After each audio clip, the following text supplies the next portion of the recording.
Do you know what color it is? Today we are going to be talking about the structure of the atom. And you guys have probably seen this PowerPoint before because we used this at the very beginning of the unit, but we are just going to kind of revisit this so we can kind of freshen up our skills on the structure of an atom for some things that we are going to be talking about later this week.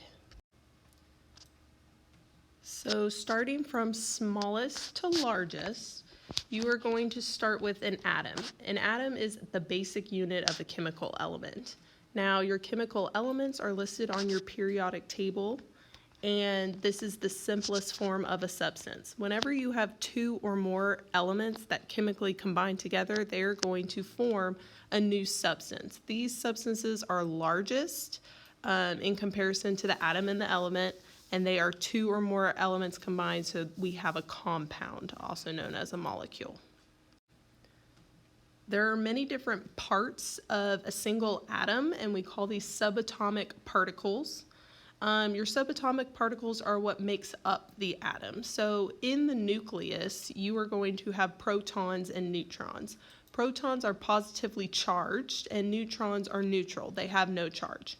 Now, your electrons are your smallest subatomic particle, and they are found on the energy levels that's found in the electron cloud or the electron shell that's around the outside of the nucleus.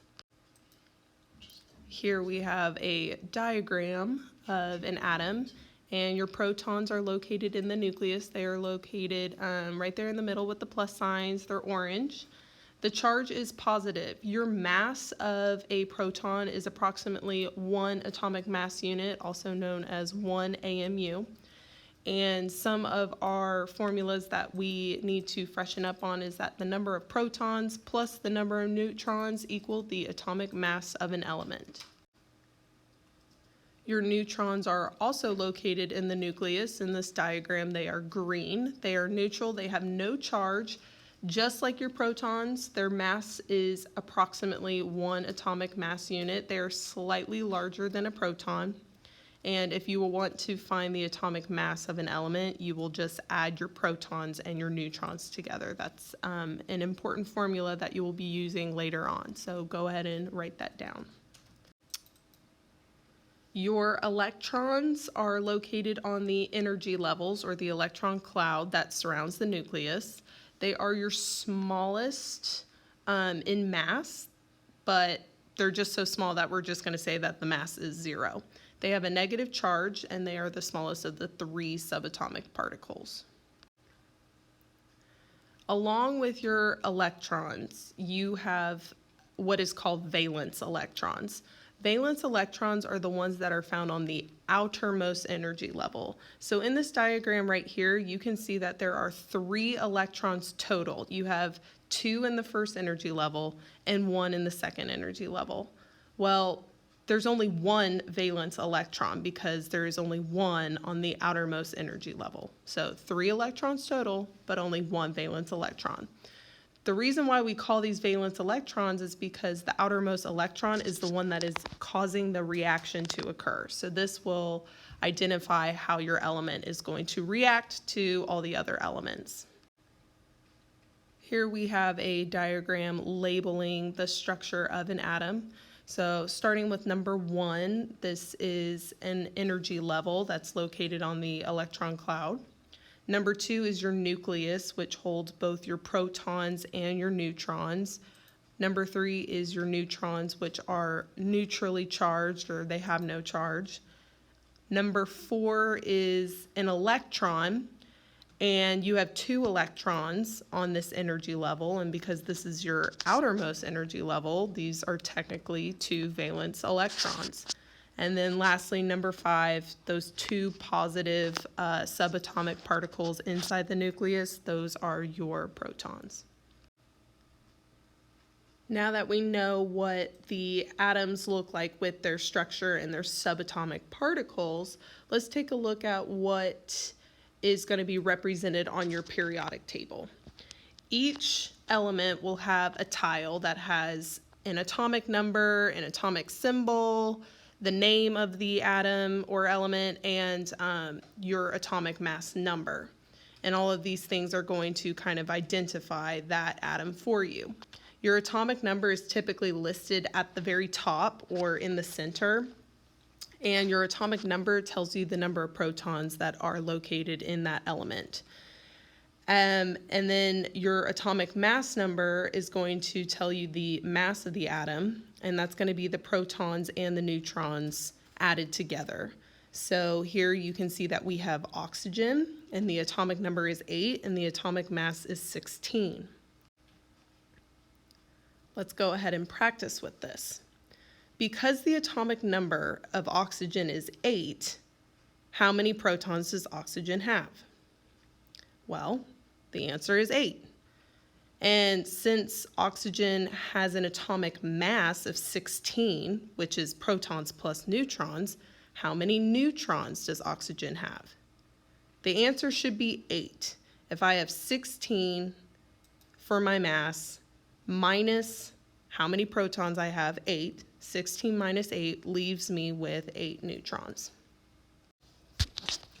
Here is some extra practice for you, and this one might require you to grab a periodic table, and I will have a periodic table available on the next slide so you can see what I'm talking about. But it says I have 11 fewer protons than phosphorus. What is my element symbol? 11 fewer protons than phosphorus. So the first thing that I need to do is I need to locate where phosphorus is on my periodic table. Right here I see P15. So phosphorus has an atomic number of 15. Well, I know that my atomic number is the number of protons in my element. So I know that phosphorus has 15 protons.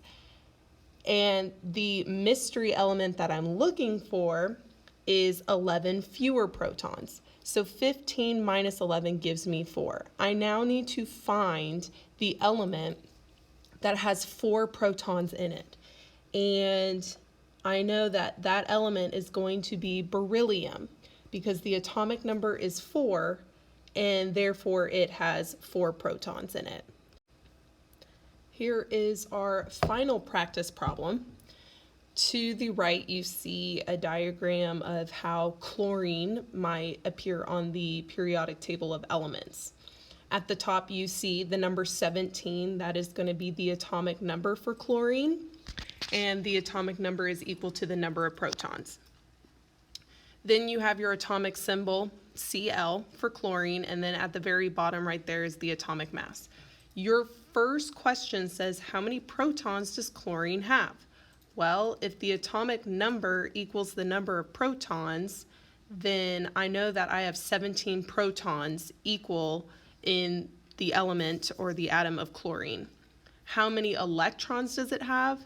Your second formula that you should probably memorize is that the number of protons in an element equal the number of electrons in an element. So chlorine has 17 electrons as well. And then how many neutrons are found in your nucleus? In order to find your neutrons, you take your atomic mass, which is 35, minus the number of protons you have, which is 17. 35 minus 17 will give you 18 neutrons in the element of chlorine. Okay, and just to review some helpful formulas when we're talking about atomic structure is that your atomic number that's listed in your element is going to be equal to the number of protons in your element.